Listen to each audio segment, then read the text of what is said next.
श्रद्धेय महानुभावों, योग का प्रसंग चल रहा था। उस प्रसंग में कई सूत्रों पर हम लोगों ने चर्चा किया है। आज हम लोग चर्चा करेंगे स्मृति परिशुद्धौ स्वरूप शून्य एवा अर्थ, स्वरूप शून्य एवा अर्थ मात्र निर्भाषा निर्वितर्क। ये प्रसंग चल रहा है। इसके पहले हम लोग विचार किए थे तत्र शब्दार्थ मात्र, तद शब्दार्थ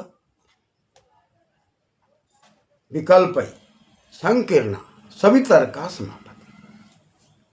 यानी कि हम जब साधना की दुनिया में चलते हैं और साधना की दुनिया में जब जाते हैं तो हमारे जीवन में समापति की उपलब्धि होती है।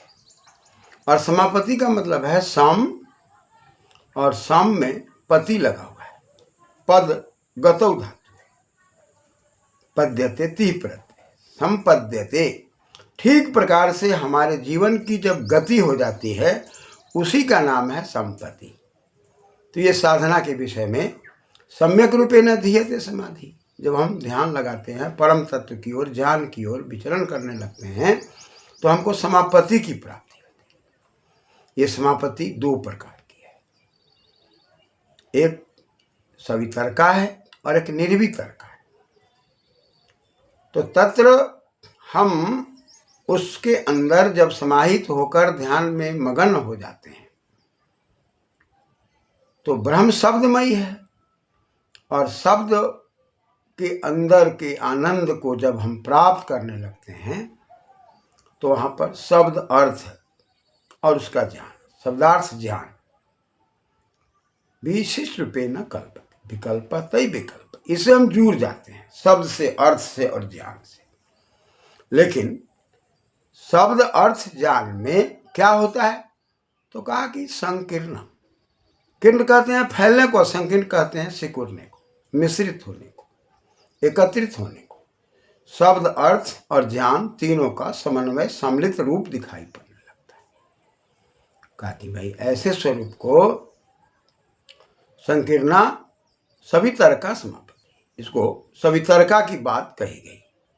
सवितर्का में भी उपसर्ग है और तर्क शब्द जो है वो शब्दार्थ प्रयोग है। और शब्दार्थ प्रयोग का मतलब तर्कयति तर्क। जहाँ हम शब्द और अर्थ दोनों को देख रहे हैं, शब्द भी देख रहे हैं, अर्थ भी देख रहे हैं, उसका परिज्ञान भी हो रहा है। यदि हम गो कहते हैं, गौ कहते हैं, गच्छति गौ, तो गो शब्द के कहने से शब्द का तो बोध हो ही रहा, उसके अर्थ का भी बोध हो रहा है, गावी, गोनी, गोता इत्यादि। और उससे हम वस्तु का बोध कर रहे हैं। तो दो सिंह से युक्त और गल कम्बल से युक्त, ककूद से युक्त, पूंछ से युक्त, चार पैर वाली वस्तु जिसको गाय कही जा रही है, इसका भी बोध हो रहा है। तो ऐसी परिस्थिति में हम ठीक प्रकार से गतिशील शब्द अर्थ ज्ञान की ओर तो हो रहे हैं। ये सभी तर्का है, शब्द अर्थ के साथ हम उसमें समाहित हो रहे हैं, और ये समापति है, सभी तर्का समापति है। ठीक प्रकार से गति को ही समाधि कहते हैं, ठीक प्रकार से ध्यान लगने को ही समाधि कहते हैं। परम तत्व की प्राप्ति में शब्द अर्थ और उसका ज्ञान, वस्तु का ज्ञान, हम शब्द बोलते हैं, उसका कुछ अर्थ निकलता है, उस अर्थ से वस्तु का हम ज्ञान बोधित करते हैं। ये तीनों के स्वरूप मिश्रित रूप में रहते हैं। लेकिन आगे कहता है कि स्मृति परिशुद्ध हो। स्मृति में स्मृति धातु है, और जब हम स्मृति पर विचार करेंगे तो चिंताया, चिंतन करने के अर्थ में है, मनन करने के अर्थ में। और फिर परि उपसर्ग लगा हुआ है, और फिर शुद्धौ शब्द लगा हुआ है। शुद्धौ में शुद्ध है, और शुद्ध में ध है शुद्ध, और ध पर जब हम विचार करते हैं तो ये शुद्धौ के अर्थ में ही है, शुद्धिकरण के अर्थ में ही है। और हम यदि अक्तिन प्रत्यय लगा देते हैं तो शुद्धि शब्द बन जाता है। तो स्मृति परिशुद्ध, हम चिंतन मनन करते हुए, विचार करते हुए शब्द पर, अर्थ पर और ज्ञान पर विचार करते हैं तो ऐसा लगने लगता है कि शब्द अर्थ में समाहित हो गया। शब्द का स्वरूप अर्थ में है और उसी अर्थ से हमको ज्ञान होने लग जाता है, यानी कि सब के सब एक जगह एकत्रित होने लगते हैं। कब? स्मृति परिशुद्ध हो, परि माने हर प्रकार से जब हम शुद्धिकरण कर लेते हैं अपने जीवन के अंदर, हम जब शुद्धिकरण करते हैं तो वेद आदि शास्त्रों का अध्ययन करते हैं, तन मात्राओं पर हम विचार करते हैं, शब्द रूप रस स्पर्श गंध पर विचार करते हैं, हमारे सामने में दिव्य शब्द, दिव्य रूप, दिव्य स्पर्श, दिव्य गंध की बात जब आती है तो स्मृति परिशुद्ध हो। हमारे जो चिंतन मनन की शक्तियाँ हैं, स्मरण करने की जो शक्तियाँ हैं, वह हर प्रकार से शोधन की शक्ति हो जाती है। और जब शोधन की शक्ति हो जाती है, ऐसे में स्वरूप शून्यम हम आप यदि विचार करते हैं तो शून्यम माने शून्यता की ओर, और शून्यता का मतलब तो कहा कि शून्य गतौ धातु है, शून्यति शून्यम। हम गतिशील होते हैं और गतिशील कहाँ होते हैं? तो परम तत्व की ओर। और शून्य कहाँ हो जाते हैं? तो लौकिक चीजों में, लोकाचार में, शब्द अर्थ ज्ञान में हम लौकिक में रहते हैं। लेकिन योग की शक्ति में जब जाते हैं तब संसार की शक्तियों से हम खाली होते हैं और परम तत्व की शक्तियों से युक्त हो जाते हैं। वहां से परम तत्व की शक्ति गति देने लगती है, इसलिए शून्यति शून्य। तो कहा कि भाई स्वरूप शून्य एव अर्थ, स्वरूप शून्य एव अर्थ। तो हम यदि विचार करते हैं स्वरूप पर, तो स्व माने अपना, अरूप क्रिया, हमारी जो क्रिया प्रतिक्रिया है संसारिक बंद होती है और पारलौकिक हमारा स्वरूप सामने आता है।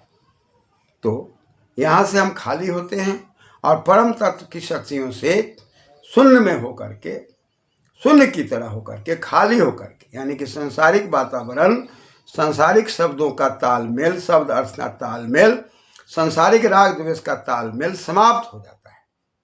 और ऐसी परिस्थिति में हमारा जीवन, हमारा मस्तिष्क, हमारा चिंतन शून्य हो जाता है। यानी कि अब हम परम तत्व की शक्तियों से, परम तत्व के गुणों से अपने जीवन को जोड़ने लगते हैं। हमारा जीवन आनंदमय होने लगता है, वाणी वहाँ पर मौन हो जाती है और अंतर्मुखी होकर के अंतर की शक्तियों में हमारा ध्यान आकृष्ट हो जाता है। इसी को कह रहा है कि स्वरूप शून्य एव, स्वरूप शून्य ही हो जाता है अर्थ, और वहाँ से हमारा अर्थ शुरू हो जाता है। अर्थ कहते हैं अर्थते अर्थ, यानी कि उपयाच्याया, हम परमात्मा के याचना में लग जाते हैं, उसके समीप में जाकर के और उनके गुणों के गुणगान में याचना करने लग जाते हैं, प्रार्थना कर लग जाते हैं। हमारा आपका जीवन उसी प्रार्थना के द्वारा उद्बुद्ध होने लग जाता है। और इस प्रकार से हम और आप इसमें, उस अर्थ में, परमात्मा के स्वरूप में, परमात्मा के विचार में, परमात्मा की याचना में, परमात्मा के आनंद में हम अपने आप को समाहित हो जाते हैं। जहाँ पर बाह्य प्रवृत्तियाँ, अंतःकरण की प्रवृत्तियाँ हो जाती हैं, शब्द अर्थ में समाहित होकर के अर्थ में ही हम अपने आप को शून्य की तरह अनुभव करते हैं। यानी कि परम तत्व की गति शुरू हो जाती है और संसार से हम जो राग द्वेष की गति है या संसार की जो वाणी है, जहाँ पर हम एक दूसरे से तरह तरह से काम, क्रोध, लोभ, मोह, अहंकार के चक्र में होते हैं, ये सब समाप्त होने लगता है और हम अर्थ में आ जाते हैं, शून्य में आ जाते हैं।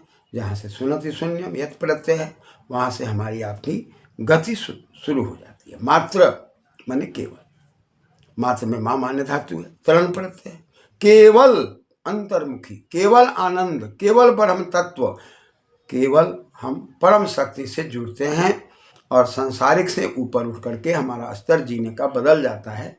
और उस समय में, जिस समय में हम साधना में होते हैं, परम तत्व के सिवा हमारे सामने कोई भी दृश्य नहीं होता। ऐसी परिस्थिति में निर्भाषा, कहा कि निर उपसर्ग है और भास दीप्ति है। दीप्ति क्या? दीप्तौ भासते, भाषा टाप प्रत्यय लगा हुआ है। हमारी दीप्ति बढ़ जाती है, परम तत्व के ज्ञान विज्ञान से, ब्रह्म की शक्ति से हम ओतप्रोत होने लग जाते हैं। और ऐसी परिस्थिति में ये समापत्ति निर्वितर्का कहलाता है। निर्वि माने निश्चित रूप से। और ये जब हम निश्चित हो जाते हैं तब वितर्का में विउपसर्ग है, विशेष रूप से, निश्चित रूप से, विशेष रूप से तर्कयति, हमारी तर्कना शक्ति, शब्द अर्थ की शक्ति बढ़ जाती है। शब्द में अर्थ, अर्थ में शब्द, दोनों समाहित है। शब्द ही अर्थ है, अर्थ ही शब्द है। अर्थ शब्द जब एक हो जाता है तो वह ज्ञान का स्वरूप होता है, ब्रह्म का स्वरूप होता है। इसलिए ब्रह्म को शब्दमय कहा गया है। अतः हम कभी कभी बोलते हैं तो बोलने वाला शब्द बोलता है, सुनने वाला उसका अर्थ समझता है। लेकिन सुनने वाला भी शब्द समझने लग जाए और बोलने वाला भी शब्द बोलने लग जाए तो वह शब्दार्थ हो जाता है।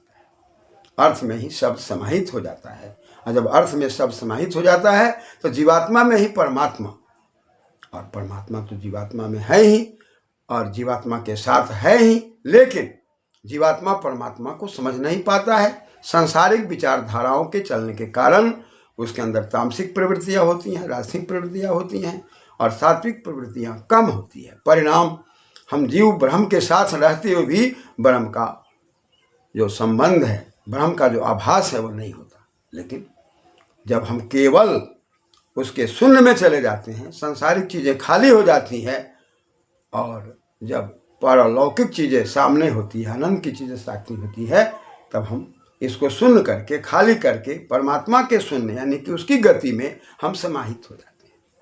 जैसे किसी भी घड़ा को ले लीजिए, घड़ा के अंदर से हवा का निकलना और पानी का भरना होता है। ठीक उसी प्रकार से सांसारिक खुराफात जैसे ही निकलता है, परम तत्व की शक्तियाँ हमारे साथ होती हैं, आनंद की शक्तियाँ साथ होती हैं। और इसी को कहते हैं शब्द में अर्थ, अर्थ में शब्द समाहित हो गया। और ये निर्वितर्क का समापत्ति यानी कि समापत्ति समाधि दो प्रकार की हो गई, सवितर्का निर्वितर्का।